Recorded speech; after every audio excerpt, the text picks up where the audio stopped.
barbaade tikkataara manaa maamiti kun immoo abbaan dhimmaati hundi keenya iyyuu warra nageenya kee barbaadudha hin beeknudha kanaan naati dubbadhu.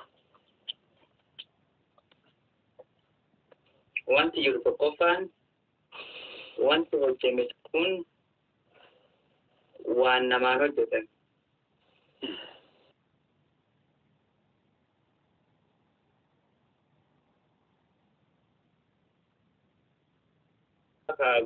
Paarkii kee jiru milkoofneeti kaardhaa kun ammoo utuu mananna irra raawwatanii milkaa'ee fi jiraa jechuudha.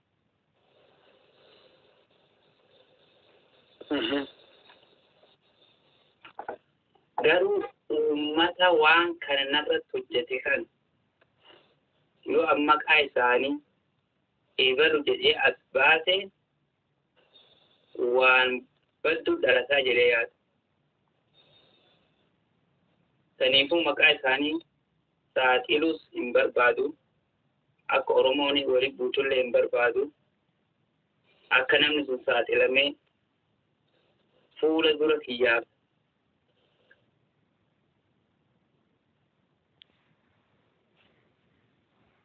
guyyaa lama keessatti akka duniyaa kanarra hin jiraanne hin beeku namsa maqaa isaa biyya sana keessa jiraachuu dhiisu. Saniifuu maqaa isaa waamu biyya sana keessa jiraachuu dhiise siin jedhe. Biyya tokko keessa jedhamnatti warra biyya san jirutu waan kana sirra godhe jechuudha. Namni sun biyyuma san keessa jiru. Nama biraatiin hariiroo walitti qabaatu malee kan jiru anuma wajjin. Nama biraa jechuun akkami? Butuusii isaa godhateessa. As biratti rakkoon isaanii maali sirraa? Fakkeenyaaf namni tokko sababaa jira sababa kanaan naxamaduu danda'an jettee fayyadu sababa fakkeenyaaf maali? Kan akkatti lubbuu kan kee guyyaa yoo dubbatte maqaa isaanii lubbuun kee guyyaa lama keessa kan badu maali rakkoon isaanii maal sirraa barbaadan? Waan isaan irraa barbaadan hin beeku. Wamatti akka waan kanarraa barbaadanii yakki kan kee kana waan kana nu goote waan kana nu jette wanni takka ka isaan ragaa qaban kan yakka qabu hin jirtu. Kana dura waan akkanaa maa goote siin jedhan wanti jarri irraa of eeggannoo sii kennan hin jiraa?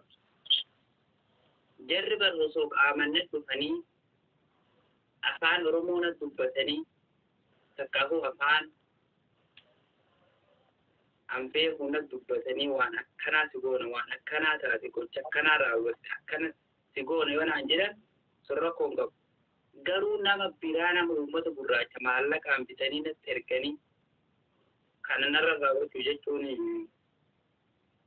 akkamitti beekte jechuun ofiin hin jenne duba akka akkana si godhe akkamitti beekte?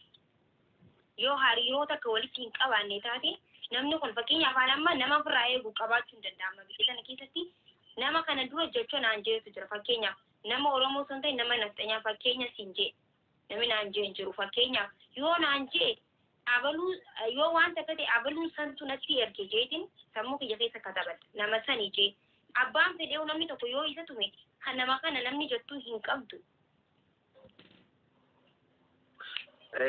Maaki namatu waa jedhaa jira beektaa yeroo tokko koomentii jedha amma ani edoofaa warra keenyaa keessa ture namoonni garaagaraa dhiisaa waan kana miidiyaa irratti akka haasa'u hin godhina wanta haasofannoo jiraate keessaan garee godhadha haasayaa wanti gaafatannoo jiraate keessaan gaafadha jedhan.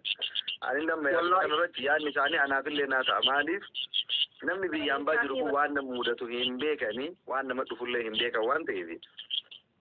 Jarraallee haga argaa jirutti baay'ee garaa babbanee waan kana haasa'uu hin barbaadu. Kanaaf wanti gootan yoo jiraate abbaa abdiitiin haala amma irra jirtuu fi akka nagaa jirtu wama dhugaa amma irra jirtu uummataatiin maaliif mana mubaarakillee dhufanii anattillee dhufanii maagii jarallee deemanii bakka hundattuu abbaan abdii maal ta'e maalirra ga'e jedhan.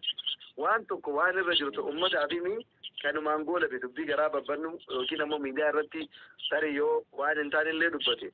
Namoonni kunniin yoo tasa viidiyoo isaallee argan booda bakkoon biraa duubaan itti dhufuu danda'a nama kan. nullee ammoo yookiin booda jaratu haasofsiisee maalillee jechuu danda'a namni keenya. Kanaaf haaluma amma irra jirtu uummatatti himi wanti si gaafannoo jiraate keessaan gareen miiseen jaraan godhannee haasa'uu dandeenya. Akkas goonee haasa'uu hin irra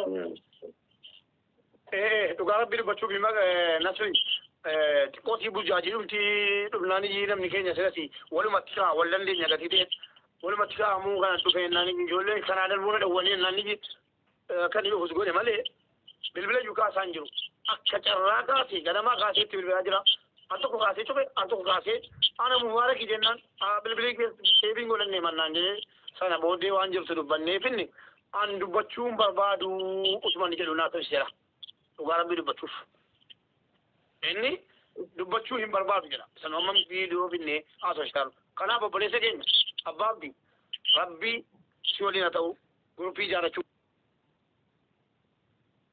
jaallatamti nasriitti sagalee waatsaappiidhaan nasri dubbiin akkas anaaf si bira teessoo dilee lafa kaase dhugaa rabbii miti nasri.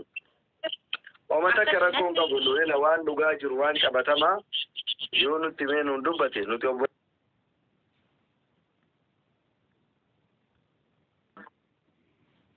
abbaan abdillee ila waan takkitti jira baabdi lubbuun abbaan hin eegne waggaan hedduu jettu Oromoo yoo mammaaktu irra guddaan abbatu feeka even biyya akka keenyaa biyya Afrikaa maal kanaa miti biyya ammaan jiraadhu kana Dubaay seerri isaa dhibbarraa dhibbatti eega seera cabsitee namatti illee tu namni seera cabsee sidhuu hin jiru daqiiqaa 4-5 keessa waa hunda irratti of eeggannoo gochuun ammoo gahee kan kee abbatu feeka yoo ati feete san darbee waan sitti dhufe ammoo kaan uummata ittiin gaatta kaan rabbii keetitti ol kennatta jechaadha kanaaf wanta asiidhaa moo jiraate of eeggannoo guddaa godhi baagala keessa jechu barbaadaan qabatina kanumeedha. Abbaabdi gara filanan qabanaan jetti sanaani namoota eeyyante guruppii ijaarree achumatti haasofnee achumatti waan ta'u qabu goona shi yoo barbaadde taa'ii yoo barbaadde cufadhuu bahe karaa sana.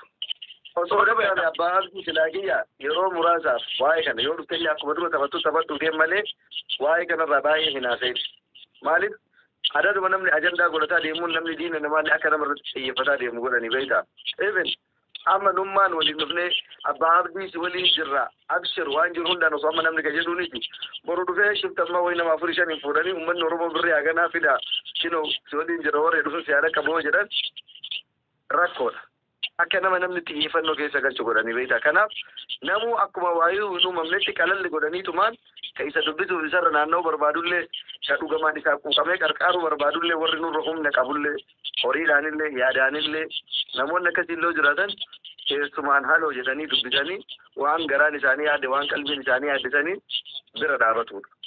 Dirqama waan godhan hunda miidiyaa gubbaan lallabuun dirqamaa miti jechaadha. Annaa kanuma jedhaa waan dhuftee yaada kee kennatteef galatoomii isin wanti hojjette yoo jiraate jedhaatiin naa goolabnu ajandaa kana. Kanas kanuma rabbii jaa'ibu bakka rabbi jaa'ibu miseenjara irratti akkasii walaa garraa jechuudha nasreen dura ijaarte. Dhageesse. Ataajee akka duraanii taphadhu koof. Messenjara siiniine telegiraamii hina yoo immoo beele abbaa barbaadde kunna miti waan lafa kaa'atte lafa kaa'atte. Kootu taphadhu geemii akkuma duraan sanitti kootu bakkuma jirtu haala mijeeffadhu taphadhu homaa rakkoon qabu waan jiru nullee itti bira jirra.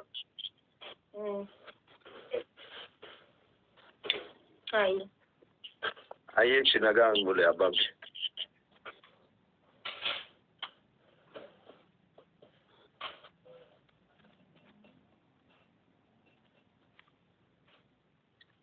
Kita bahu